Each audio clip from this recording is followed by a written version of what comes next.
Beleza, gente. Então, a gente começou a gravar, tá? Eu vou compartilhar minha tela aqui. Está compartilhada. Então, para obter a expressão 15,29, tá? 15,28, como você bem disse, é tranquilo de obter. Então, ele escreve o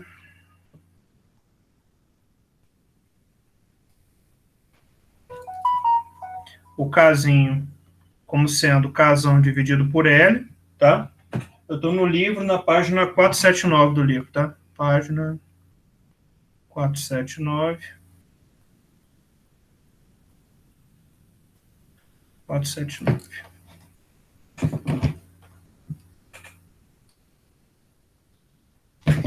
Na página 479. E aí a gente quer obter uma outra expressão para K ponto.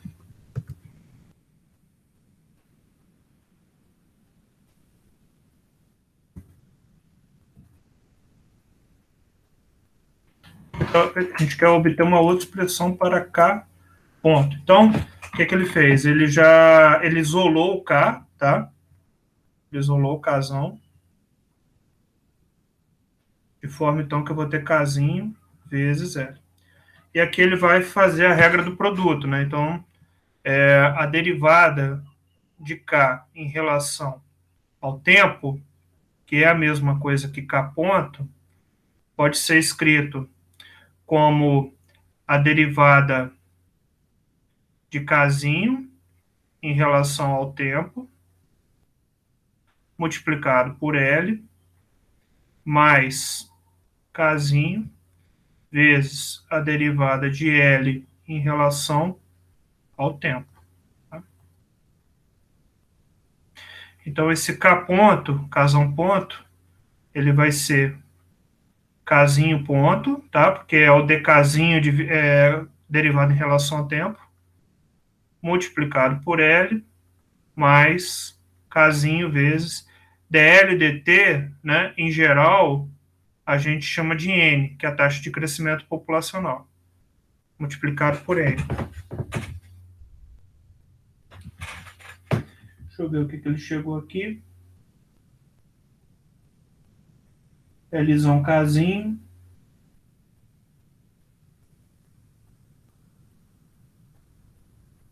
Ele fez outras substituições aqui.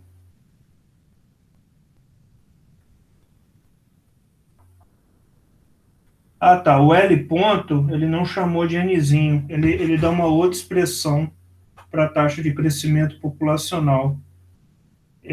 O L ponto L, pela 15,27, ele chama de gama. Chama de gama, não de...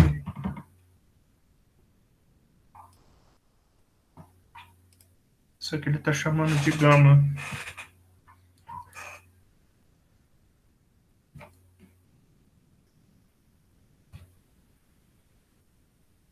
Gama.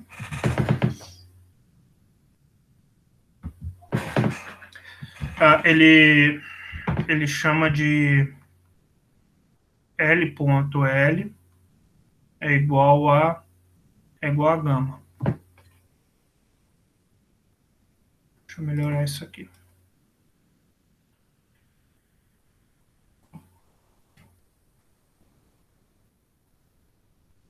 Ele fala que L ponto dividido por L é igual a essa letra aqui.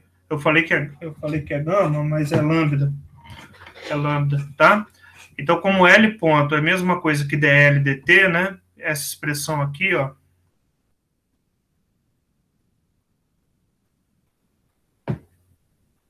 É a mesma coisa que L ponto. Então, como essa expressão é a mesma coisa que L ponto, então L ponto é L gama, né? Então, você pode escrever L ponto como sendo L vezes...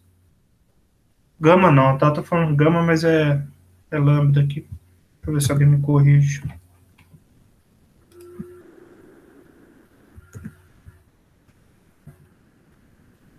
Não falou nada. Tá? Então, L ponto, que é essa expressão aqui, é L ponto, essa letra grega aí.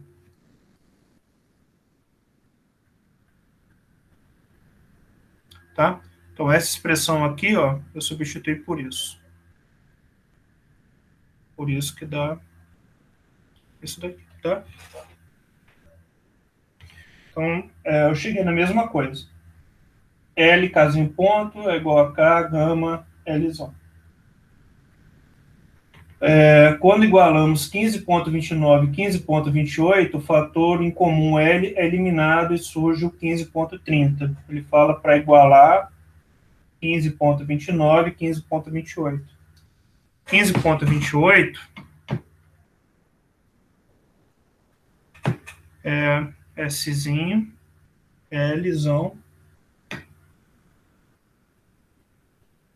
produto per capita aqui, que é esse cara aqui, né? Eu acho que isso aqui é um fio, eu acho, né? Toda vez que eu vou preparar a aula, eu fico procurando antes o nome dessas letras gregas aí. Bom, então esse daqui a gente chegou, tá, Paulo? É o 15,29. Esse daqui é o 15,20, a equação 15,28 que você viu que é fácil chegar. E aí o que ele sugere fazer? Iguala essas duas expressões aqui, então vou fazer Szinho. Isso aqui está multiplicado, né? Então 15,28 iguala a Kzinho ponto vezes Lzão mais Kzinho, essa letra aqui que eu acho que é o lambda. E aí o que ele está verificando? Eu tenho um L aqui, eu tenho um L aqui, eu tenho um L aqui. Então eu posso simplificar esse L, tá? Então eu posso simplificar esse cara com esse cara com esse cara. E aí você pode chegar numa expressão para o casinho ponto, né? Então você pode isolar esse casinho ponto aqui da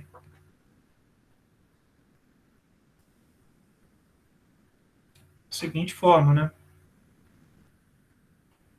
O seu casinho ponto, ele vai ser igual a S vezes I de K, né? Menos casinho vezes gama, tá? Que é exatamente a expressão 15,30.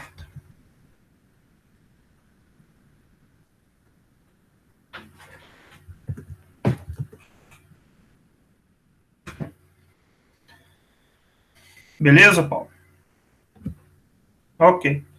Aí, já que a gente está no ensejo aqui, dá para a gente avançar mais um pouquinho. Como é que a gente avança mais um pouco aqui? Ó? Prestar atenção que essa função casinho ponto, né? Que é a mesma coisa que fosse dy dt, mas aqui é esse casinho ponto, né? É a mesma coisa aqui, a variação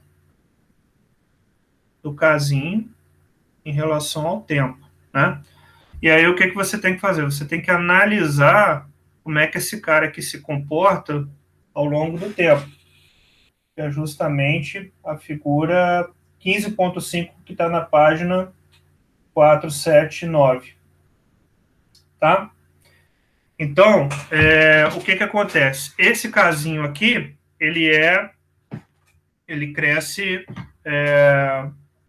de acordo com os números reais aí, né? 0, 1, 2, 3, 4, 5, 6, número quebrado e tal. E esse cara aqui é a variação do casinho em relação ao tempo, né? Esse S aqui, o S, ele está entre 1 e 0, ele é a propensão marginal a poupar. E essa função aqui, ela apresenta as seguintes características, né? A primeira derivada em relação ao K é positiva, e a segunda derivada em relação ao Kzinho, ela é negativa, tá? O que significa? Ela cresce, sempre ela está crescendo, então ela não vai crescer e diminuir, não. Ela vai sempre crescer o tempo todo. Porém, como a segunda derivada dela é negativa, né, significa que ela é uma função côncava, tá? Se essa derivada aqui fosse positiva e depois negativa, né, que não é o caso aqui, você teria uma função assim, ó. Ela vai crescer, crescer, crescer, crescer, e depois ela vai diminuir. Que não é o nosso caso. Nesse caso, como ela é sempre positiva, ela nunca vai ter essa queda, ou seja, ela nunca vai ter inclinações negativas. Então, o comportamento dessa função aqui, em relação a K, ele é dessa forma aqui. Ele cresce, porém, como a segunda derivada é positiva, ela vai ser uma função côncava, tá? Então, o que que você tem que fazer para poder desenhar e entender a figura 15.5 na letra A? Você tem que juntar as duas funções. Então, essa daqui é a minha função φ de k, tá? Você tem que, então, juntar essas duas funções aqui, ó, essa daqui linear e essa daqui que eu acabei de traçar para você no mesmo gráfico, tá? Esse aqui é o jogo matemático que você tem que fazer. Bom, você está multiplicando essa função por um cara que está entre 0 e 1, que é a sua propensão marginal a poupar. Então, você não muda as características dessa função. A única coisa que você vai fazer vai ser diminuir o tamanho dela. Então, você vai multiplicar ela por uma proporção menor aqui entre 0 e 1. Então, é isso daqui que vai acontecer. Ó. Ela vai ficar menor apenas, tá? Quanto mais próximo de 1, mais próximo aqui da função original. Quanto mais próximo de 0, mais próximo. Então, você vai estar um camarada aqui entre 0 e 1, um valor qualquer aqui que você não sabe. E aí, para esse negócio aqui fazer sentido para você, né, para você fazer essa análise gráfica, deixa eu ver se alguém tem perguntado alguma coisa aqui. Qual a diferença do K grande para o K pequeno? O K grande é o estoque de capital todo da economia, estoque de capital total. O Kzinho é o estoque de capital por trabalhador, tá? Normalmente, isso aqui está relacionado com a análise de crescimento econômico. Então, normalmente a gente analisa o estoque de capital por trabalhador, porque não adianta um país ter muito capital e muito trabalhador, e aí o capital por trabalhador for pequeno, for pequenininho, aí o produto vai ser pequeno, tá? O ideal é você ter um estoque de capital grande em relação ao número de trabalhadores não muito grande, né? Relativamente não muito grande. Tipo assim, o PIB do Brasil, ele é maior do que o PIB, por exemplo, da Itália. Só que o PIB per capita da Itália, ele vai ser bem maior do que o do Brasil. Tá bom, Maiara? Então, essa aqui é a história. Por isso que a gente prefere sempre fazer capital para o trabalhador. Ok, Maiara? Beleza. Então, esse é o objetivo aí de se usar o casinho. Beleza. Então, para isso daqui fazer algum sentido, como é que você analisa isso? Né? Você vai analisar sem colocar nada aqui no eixo, tá? Porque você vai ter várias informações aqui nesse eixo aqui.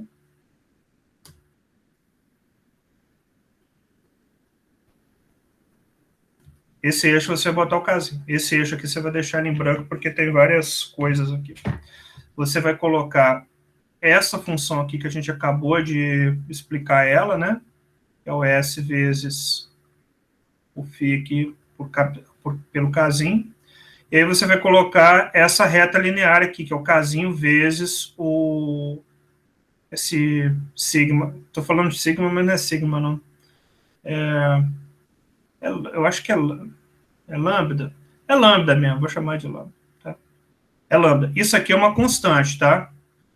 Isso aqui é uma constante, ele mede a taxa de crescimento populacional. Então, eu tenho aqui a taxa de crescimento populacional multiplicado por esse casinho, que aí vai me dar essa reta aqui, ó. Tá? Isso aqui, então, olha só, repare que isso aqui tem um sinal de menos, né? Em tese, a inclinação seria negativa, mas por que você está pegando essa função aqui e colocando essa função aqui positiva, tá? Você está fazendo isso porque você quer verificar um ponto de estacionariedade, né? Ou seja, de convergência para esse casinho ponto aqui. Vai ser, a gente chama de casinho estrela, tá? Então, nesse ponto aqui, ó, onde essa função foi igual a essa reta aqui, o casinho ponto, ele é zero. Tá? Ele é zero. Então, como ele é zero, ele é um possível ponto de estável, né? Ele é um possível ponto estável.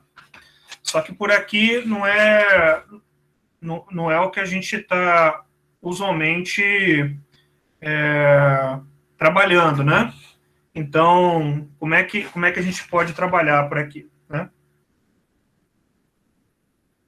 A gente vai trabalhar da mesma forma que a gente tem feito aí com as funções de análise de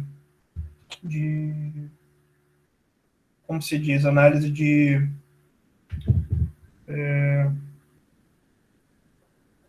análise de como é que é o nome do negócio mesmo? Esse nome desde ontem me escapuliu. Análise do diagrama de fase, tá? Então, para fazer análise do diagrama de fase, essa forma aqui é a forma como a gente costuma fazer lá na macro 3, tá? Que é crescimento econômico. Quem já fez macro 3 aí sabe do que eu estou falando. Isso aqui é o ponto de estacionalidade. Só que lá a gente não gasta muito tempo analisando se esse ponto é estável ou não é estável, né? Aqui a gente vai fazer isso. Então, como é que a gente faz isso? Ó, deixa eu ver se eu consigo copiar.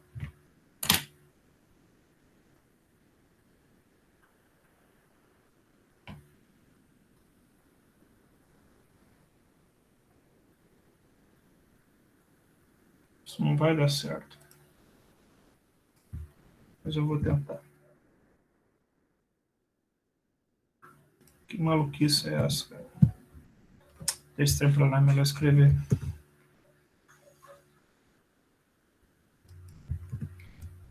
Bom, eu vou reescrever então essa função. Vou reescrevê-la aqui no lado. Aqui, ó.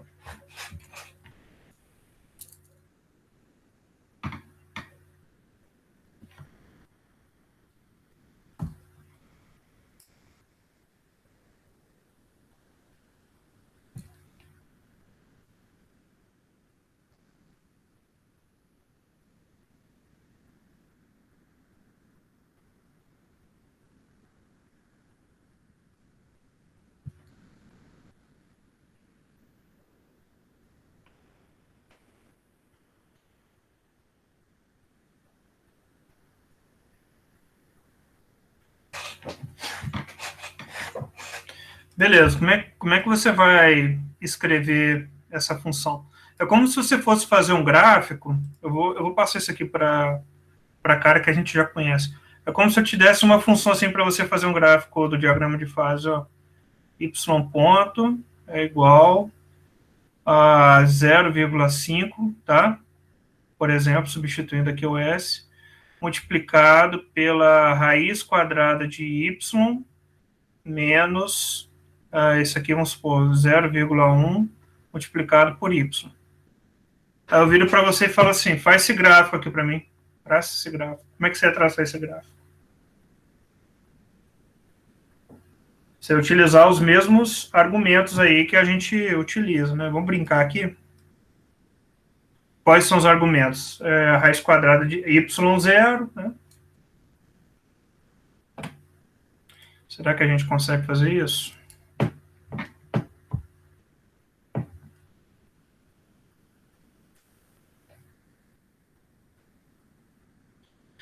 Aqui é só para y maior do que zero, tá? Quando y for zero, esse cara aqui vai ser zero, esse cara vai ser zero. Então, os dois vão passar aqui. Ó. Quando y ponto for zero, o que eu vou ter? Eu vou ter exatamente aquela análise que eu fiz ali para vocês. Ó.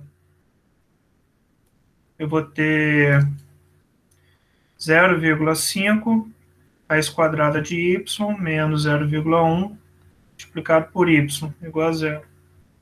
Aí você vai fazer... Só para facilitar, desculpa, tá? Vou botar 0,5 aqui também. Será que é uma boa ideia? Eu posso dividir tudo por 0,1 e tal, mas como eu estou inventando modo aqui, eu vou botar 0,5. Espero que não quebre a cara. Esse cara aqui vai ser 0,5.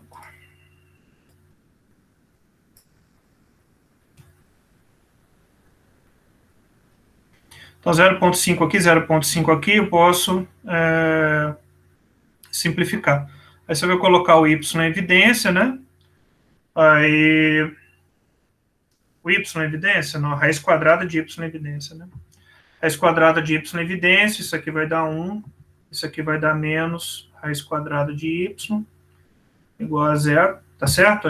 Raiz quadrada de y vezes 1, raiz quadrada de y.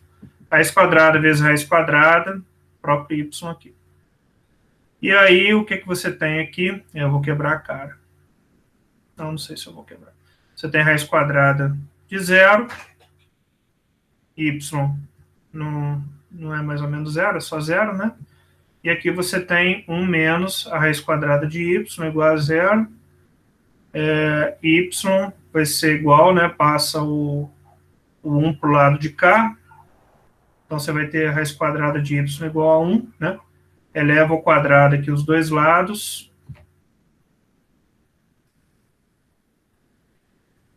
Eleva ao quadrado os dois lados. Aí não é mais ou menos 1 não, tá, gente? É y igual a 1. Y igual a 1. Eleva ao quadrado aqui, eleva ao quadrado aqui. A gente só está trabalhando com y positivo, então y igual a 1. Beleza, né? Então, assim, ó. Y, esse aqui é o valor 1. Tá? E aí, como é que você descobre a cara dessa função aqui, né? Você teria que tirar a primeira derivada, né? Se você for tirar a primeira derivada, vai dar quanto? 0,5 derivada da raiz quadrada de y. Meio de y elevado a menos meio, não menos 1/5. Menos meio, o exercício bom para a prova é esse, menos meio, menos 0,5, menos 0,5, isso aqui foi a derivada.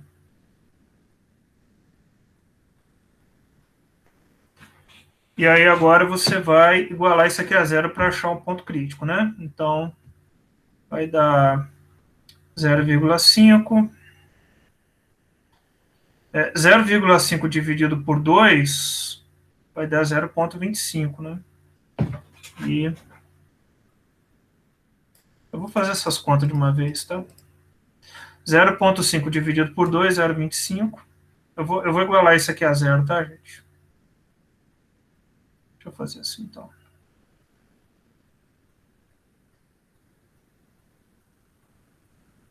Pronto. Para achar o ponto crítico. 0,5 dividido por 2, 0,25. Y elevado a meio é igual a 0,5. Não precisava dessa pacotada toda que eu fiz aqui, né? Por favor.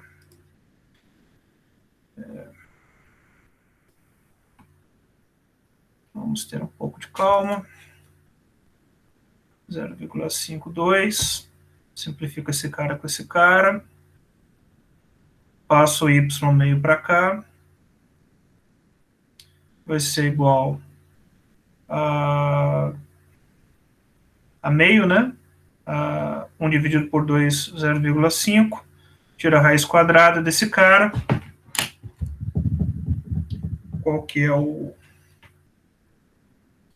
quanto que é a raiz quadrada de 0,5? Cadê minha calculadora?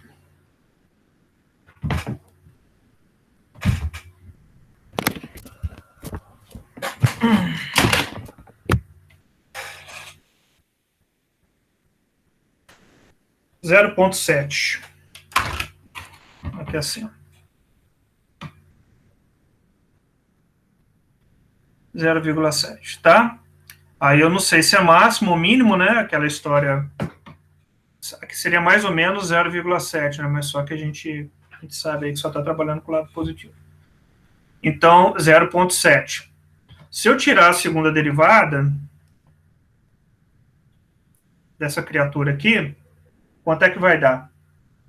Vai dar uma coisa negativa, né? Que é aquela hipótese que a gente assumiu lá no começo do exercício. Então, vai ficar aqui, ó, 0,5 multiplicado por menos meio, y elevado a menos meio, menos 1. Não importa o valor, porque isso aqui não vai ficar, isso aqui não altera o sinal da minha função. Menos meio, menos 1. Como esse cara aqui é negativo, eu sei que a minha segunda derivada é negativa, logo tem ponto de máximo, né? porque a segunda derivada aqui é menor do que zero. Aqui o valor não importa tanto. Importa que esse sinal negativo aqui vai fazer ela ficar valor de máximo. Então, o que eu tenho aqui? Ó? Eu tenho uma função que ela vai vir aqui até o 0,7 e depois vai diminuir. Então, ela vai ter essa cara aqui. Ó.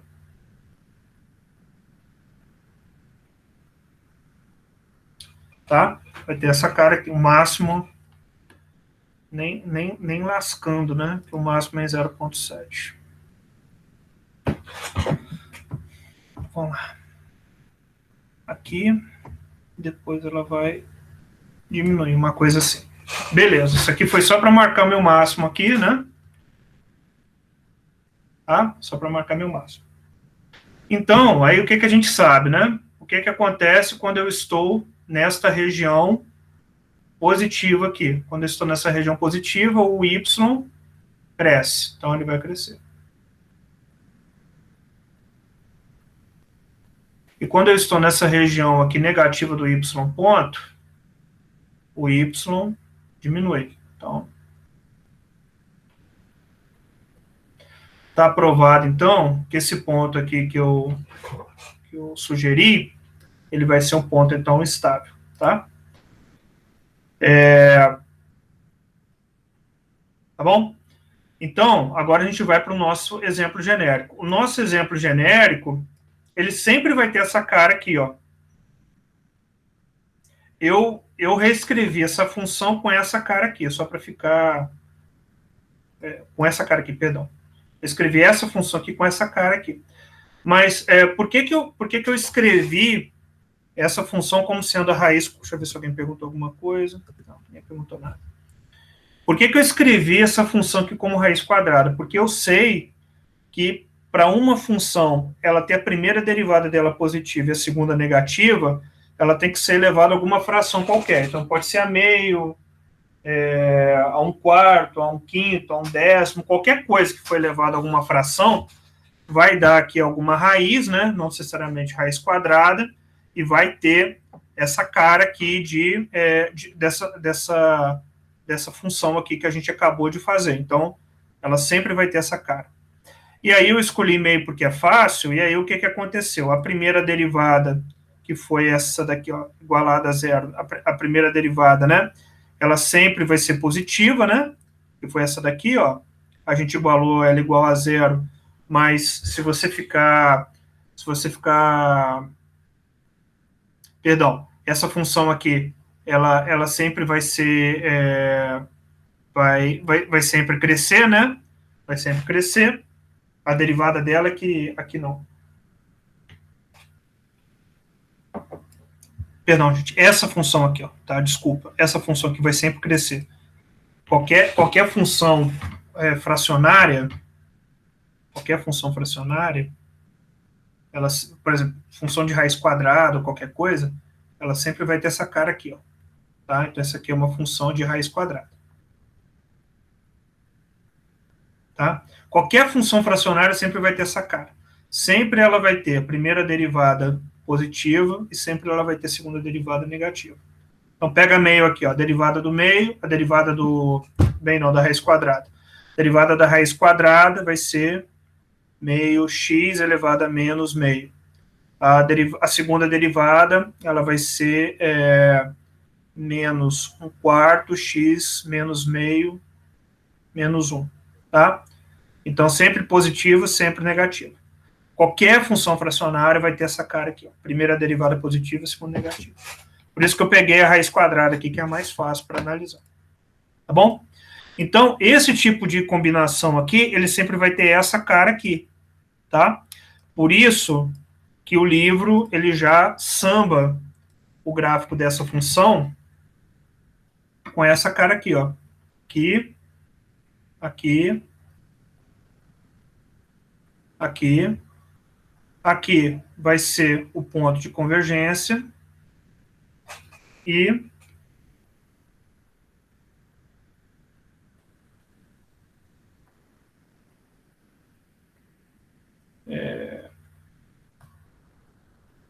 E ele vai seguir o seguinte argumento aqui para falar desse diagrama de fases com essa cara aqui. Ó.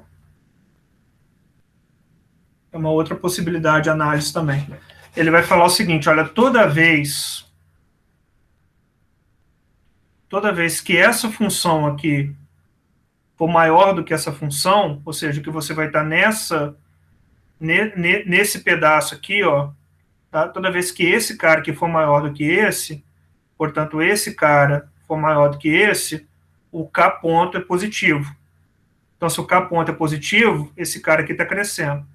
E toda vez que você estiver à direita do K ponto, ou seja, nessa região aqui, essa parte aqui do K ponto lambda vai ser maior do que esse cara aqui. Portanto, o K ponto vai ser negativo. O que isso quer dizer? Nessa parte aqui, o K ponto, ele é sempre positivo, tá? Por quê? Porque essa parte aqui da função está maior do que essa parte aqui. Ó. Então, essa parte aqui da função está maior do que essa parte aqui. E toda vez que você estiver do lado de cá, o K ponto ele vai ser negativo. Ora, se você está à esquerda, o K ponto é positivo, isso aqui está acontecendo. Se você está à direita do K' estrela, nossa, não sei se foi isso que não sei se falei direito. Se você está à esquerda do K estrela e o K ponto é positivo, ou seja, a derivada é positiva, você está crescendo. Portanto, tem esse comportamento aqui. Se você está à direita do K estrela e o K é negativo, o K ponto é negativo, né? Está à direita do K estrela e o K ponto é negativo, então você tem esse comportamento aqui.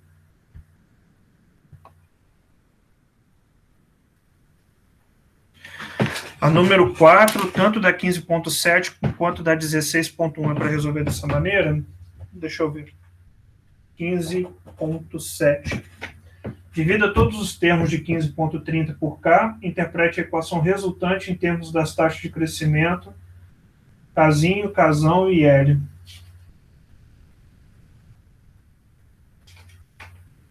Divida todos os termos por Kzinho, interprete a equação resultante em termos das taxas de crescimento, Kzinho, Kzão e Lzão.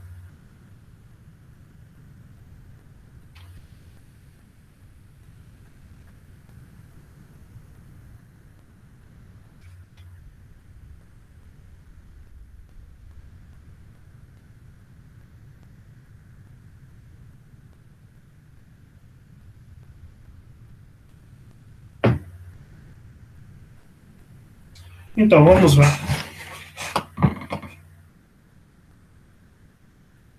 A número 4, tanto da 15.7 quanto do 16.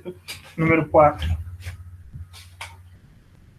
Desenhe um diagrama de fase para cada uma das seguintes e discuta os aspectos qualitativos da trajetória temporal YT. Perfeitamente. Você vai ter que resolver da mesma forma que a gente está resolvendo os exercícios ali do número 10, tá? Você vai ter que traçar o gráfico aqui dessas duas funções aqui do número 4.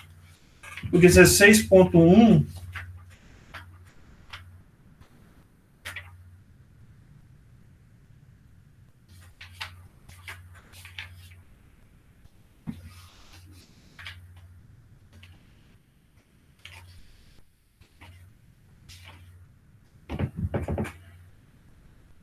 Não, o 16.1 é diferente. O 16.1, a única coisa que você precisa verificar é se as raízes são ambas negativas. Se ambas forem negativas, a função ela converge para a solução particular, no caso das equações de ordem 2, né? Equações diferenciais de ordem 2. Tá bom? Ambas vão convergir sempre que a raiz ela for negativa, tá? Porque a exponencial com a raiz negativa vai para zero. Se for positiva, ela vai para infinito. Aí não é estável. Entendeu, Mayara?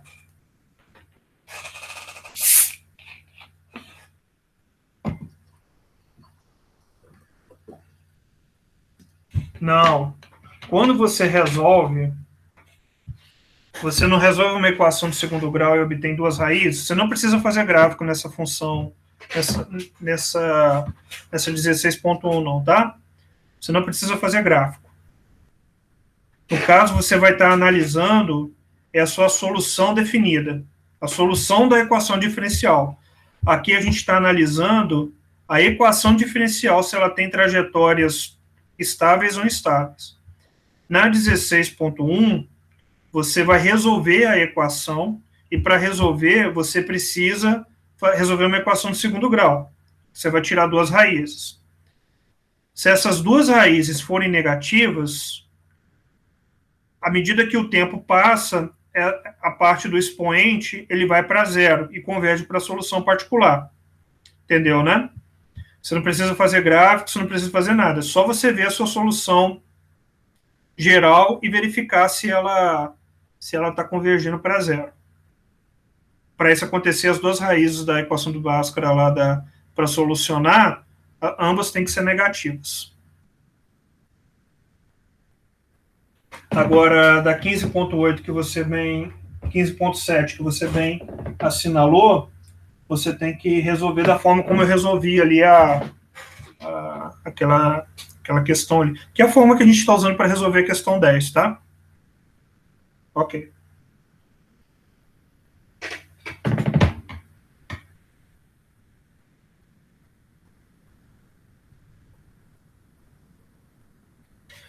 Mais dúvidas, pessoal?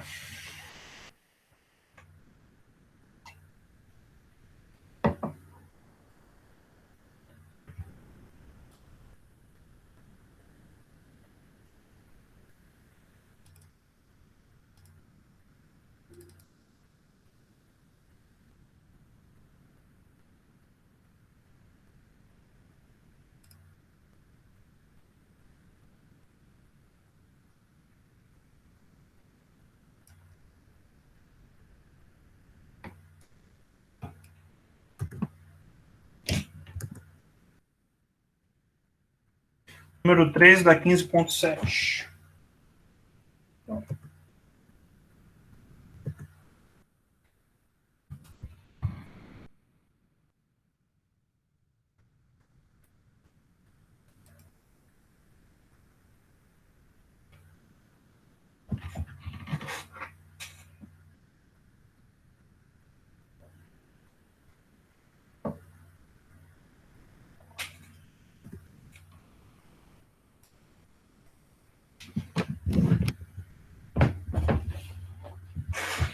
Vamos ver se eu consigo entender aqui.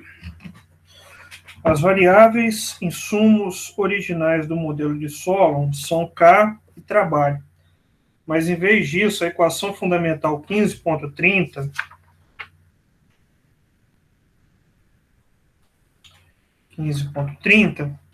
focaliza a razão capital trabalho, que é o casinho, né? Que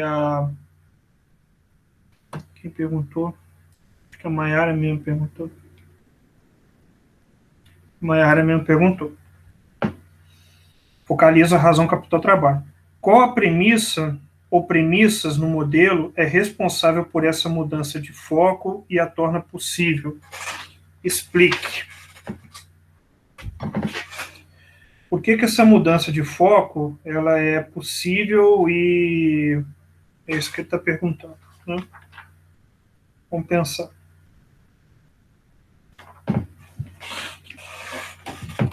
Você pensou em alguma coisa, Mara?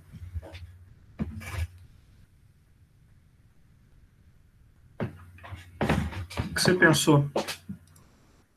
Conta para mim.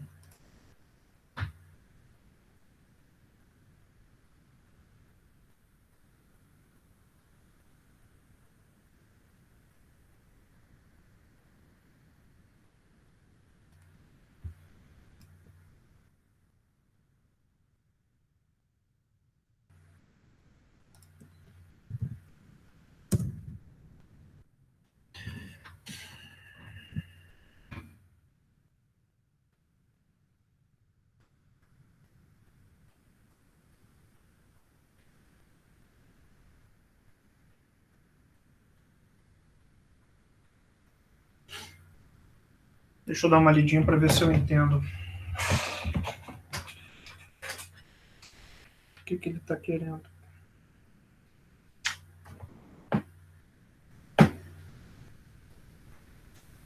Então, a forma de resolver isso daqui é a seguinte, é você demonstrar, digamos assim, qual que é a taxa de crescimento possível para a relação de capital e trabalho, tá? E aí o que acontece? Você consegue, por meio aqui das derivações, demonstrar que o produto marginal do capital e do trabalho ele é igual ao somatório do... Quer dizer, o retorno geral da função de capital. Deixa eu ver se é isso mesmo. O retorno do capital da função geral ele vai ser o retorno da taxa de retorno do capital para o trabalhador mais a taxa de retorno, mais a taxa de crescimento da população, tá? Eu vou fazer o seguinte, eu vou tentar, eu mais ou menos esbocei o resultado, mas eu não estou muito seguro se é isso daqui mesmo. Então eu vou pegar e vou, depois da aula, eu vou pensar direitinho, chegar a demonstrar essa resolução, e daí então se for, eu gravo um videozinho, né, com a resolução e posto no Siga, né, informo para vocês, tá bom? Isso daqui tem uma demonstraçãozinha aqui que eu não tinha visto de antemão que era para fazer.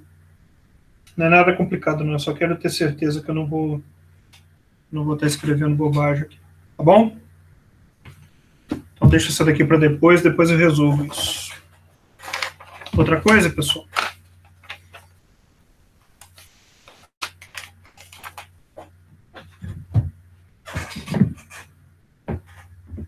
Algo mais?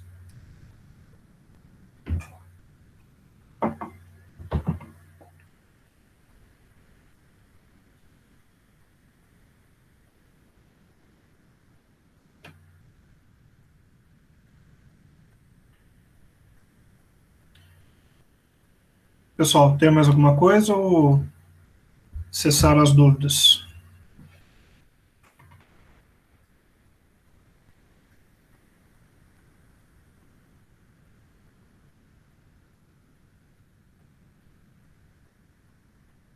Bom, então, aí é com vocês. Se vocês acham que não tem mais nada, a gente pode encerrar.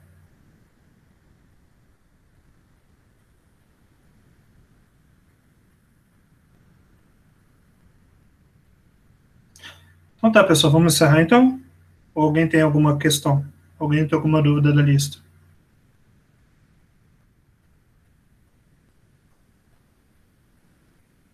Bom, pessoal, se manifeste sim, não. Então, tudo certo. A Gabriela tá tudo certo. Paula também.